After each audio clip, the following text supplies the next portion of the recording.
세상 모든 부모에게 이렇게 질문을 합니다. 당신이 자녀를 위해 어떤 선택을 할 때 그 선택은 무엇을 위한 것입니까? 한번 생각해 보세요, 여러분. 아마 저는 아이가 행복해지면 좋겠어요, 이런 얘기를 할 것 같아요. 여러분들도 똑같이 생각하실 것 같은데, 자, 두 번째 질문. 그럼 행복하려면 어떤 게 필요할까요? 이렇게 질문을 했을 때 일단은 사실 현실적으로 돈을 벌어다 줄 직업, 아이가 평생 안정적으로 잘 살 수 있는 그런 것들이 필요하고, 또 건강했으면 좋겠고, 그리고 좋은 배우자와 아이가 컸을 때 잘 만나서 결혼 생활도 좀 잘 유지했으면 좋겠다. 지금 우리가 아이에게 어떤 선택을 사실 부모로서 좀 강요하는 부분들이 있잖아요. 근데 결국 이 모든 것들이 좀 추상적이지만 자녀의 행복을 위한 것이라고 할 수 있습니다. 그러면 행복의 진짜는 무엇이고, 그리고 어떤 사람이 어떤 상황이 됐을 때 가장 행복할까요? 추상적인 이야기인데 늘 아이에게나 어른에게 물어봤을 때 나는 행복하고 싶어요 라는 말을 참 많이 듣는 것 같아요. 최근 아이가 엄마는 나이가 들면서 더 행복하냐라고 물어보더라고요. 그리고 본인 스스로에게도 공부를 잘하면 행복할까, 이런 질문들을 하기 시작했고, 또 내가 어떤 직업을 가지면 좀 더 행복할 것 같다, 뭐 이런 얘기들도 하고, 어떤 날은 나 오늘 하루는 뭐 한 80% 행복했던 것 같다, 뭐 이런 얘기를 요즘에 자주 하고 있어요. 그래서 저도 잊고 지냈는데 좀 더 깊게 행복이 어떤 의미일까를 생각해 보게 됐고, 행복한 삶은 어떤 건지, 과연 나도 행복한 삶을 살고 있는지, 뭐 이런저런 생각들을 하게 됐습니다. 제가 평소에 나태주 시인을 되게 좋아하거든요. 근데 서점에 갔다가 우연히 이 책을 발견했는데, 나태주 시인이 강력 추천했다고 해서 안에 내용을 자세히 보지도 않고 일단 사오게 됐어요. 근데 읽어보니까 정말 좋구나 라는 생각을 해서 여러분과 나눠보려고 하는데, 이 책의 저자는 97세라고 되어 있는데 경제학 석학이고, 그리고 현역에서도 여전히 명예교수로 지금 활동을 하고 있습니다. 이 책은 대학 강의에서 아이들과 행복에 대해서 그 주제로 계속 얘기를 심층적으로 합니다. 그래서 오랜 시간을 걸쳐서 얘기를 나눈 것과 함께, 그리고 통계 자료, 그리고 긴 연구 조사를 거쳐서 나와 있는 팩트들을 가지고 행복에 대한 내용들을 정의하고 있고, 그리고 통찰이 많이 담겨 있습니다. 나이에 따라서, 또 성별에 따라서, 국가 수준에 따라서 행복에 미치는 요소와 결과들도 담겨 있는데요. 제가 이렇게 보니까 50세에 이렇게 접어들면 행복지수가 훅 떨어지더라고요. 그래서 긴장하고 있습니다. 이 중에서 개인의 행복에 가장 영향을 끼치는 세 가지 요소를 한번 알아보고, 그리고 혹시 지금 좀 내가 덜 행복한 것 같아, 나 좀 행복해지고 싶어, 이런 생각이 든다면 이 행복의 세 가지 요소를 잘 들어보시고, 정말 나도 그렇게 생각을 해왔던 게 아닌지, 또는 이 행복의 요소들을 가지고 내가 조절할 수 있는 건 어떤 것이 있는지 한번 생각해 보시면 좋을 것 같습니다. 개인의 행복을 좌우하는 이 세 가지 요소는 바로 이런 것입니다. 첫 번째, 여러분들이 예측이 가능할 바로 그것, 돈, 경제 상황입니다. 이게 첫 번째로 나와서 저도 되게 현실적이다 생각했어요. 그리고 두 번째는 가정생활, 세 번째는 건강입니다. 먼저 그러면 첫 번째를 한번 생각해 볼게요. 어른들에게는 경제 상황이 어쩌면 가장 중요한 요소일 수 있는데, 저는 아이들 입장에서 친구랑 비교하는 성적, 뭐 이런 것들이 우리가 느끼는 경제 상황에 해당되는 거 아닌가라는 생각을 했습니다. 경제 상황은 다른 사람들과의 비교로부터, 또 과거 경험과의 비교로부터 나오는데요. 현재 가지고 있는 자산, 말하자면 그게 많을수록 가지고 싶은 것이 많아진다고 합니다. 되게 신기하죠? 그게 주변의 상황들과 같이 비교를 하기 때문인데요. 가지고 있는 것은 똑같아요. 근데 가지고 싶은 것이 많아져요. 그럼 당연히 행복 수준은 떨어지고, 가지고 있는 건 대체로 많아요. 근데 가지고 싶은 것이 적어요. 그러면 행복 수준은 올라갑니다. 돈을 더 벌어서 경제 상황이 좋아지면 그냥 상식적으로 생각했을 때도 나는 훨씬 더 행복해질 거야 라고 막연히 생각하게 되고, 그리고 이제 우리가 직장을 옮길 때 연봉이 좀 높아지면 그쪽으로 선택하는 사람들이 훨씬 많죠. 그러면 당연히 돈이 많아지니까 아이한테 해줄 수 있는 것도 많고 나는 좀 더 윤택하게 되니까 뭐 행복할 거야, 이렇게 이제 막연하게 생각하는 경우가 많습니다. 근데 돈이 많아지면요, 동일 수준의 집단과 비교를 한다고 해요.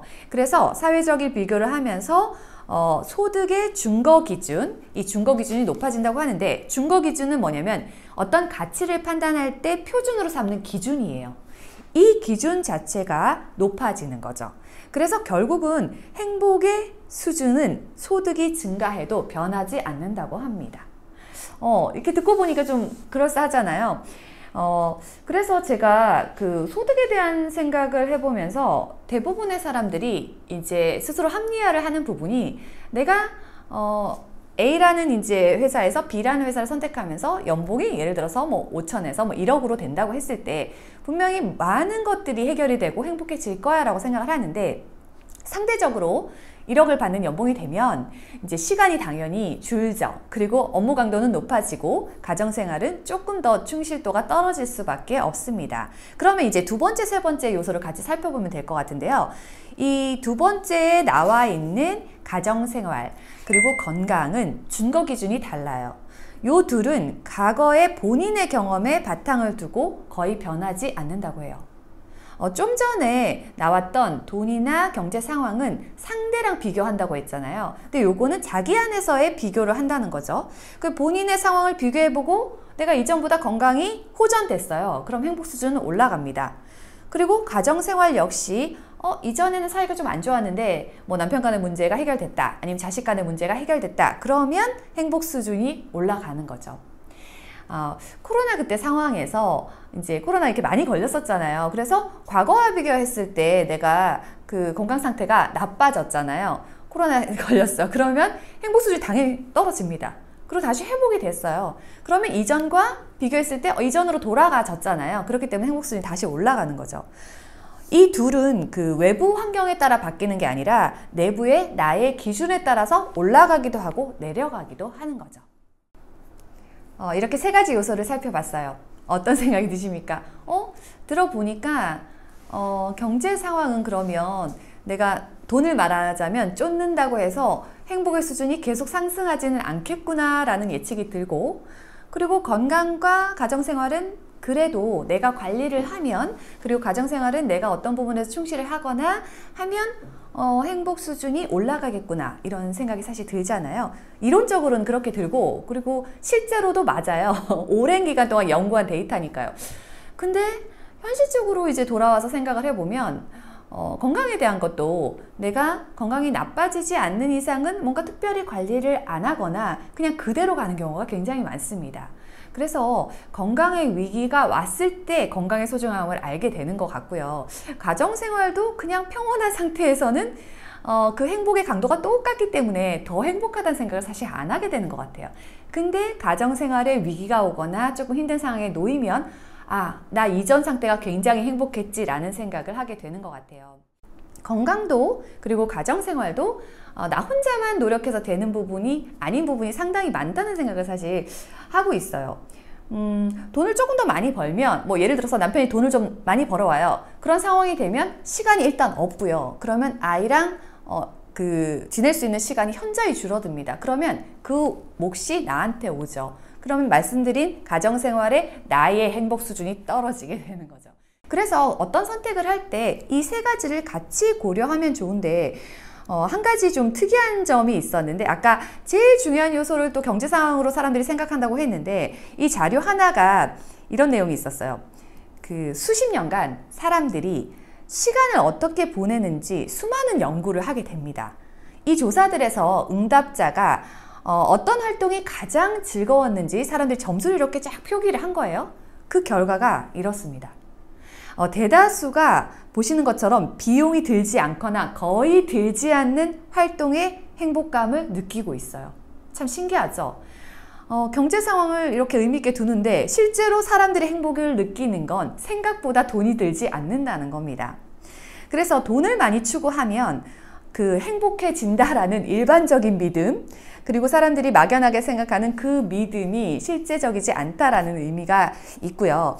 그리고 그 행복함의 가치는 개인이 어디에 두기 나름인데, 아까 변수가 예를 들어 똑같다면 내가 좀 더 건강해지거나 아니면 가정생활이 좀 더 평화롭고 행복할 수 있다면 행복 수준은 반드시 올라간다는 의미가 되겠습니다.